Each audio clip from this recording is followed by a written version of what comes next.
पाहूया बातम्या विस्तारानं। ग्रामीण रोजगार धोरणात महत्त्वपूर्ण सुधारणा घडवून आणणाऱ्या विकसित भारत जी रामजी विधेयकाला तसंच शांती अर्थात शाश्वत अणुऊर्जा वापर आणि विकास विधेयक 2025 सह महत्त्वाच्या विधेयकांना राष्ट्रपतींनी काल मंजुरी दिली। संसदेच्या हिवाळी अधिवेशनात ही सर्व विधेयकं संमत झाली होती। राष्ट्रपतींच्या मंजुरीमुळे या विधेयकांचं आता कायद्यात रूपांतर झालं आहे। नव्या कायद्यामुळे समृद्ध, सक्षम, आत्मनिर्भर ग्रामीण भारताचा पाया मजबूत होणार आहे।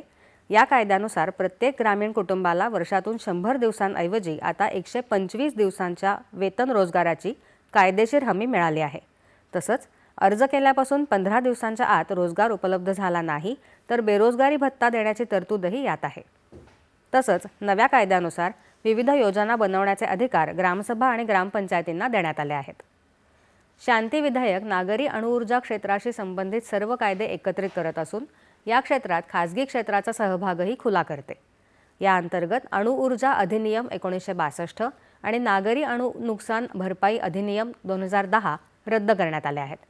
हे कायदे भारतातील नागरी अणुऊर्जा क्षेत्राच्या विकासाला अडथळा ठरत असल्याचं मानलं जात होतं।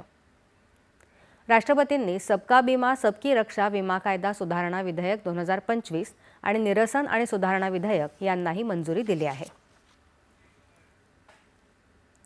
राज्यातल्या 288 नगरपरिषदा आणि नगरपंचायतींच्या निवडणुकांचा निकाल काल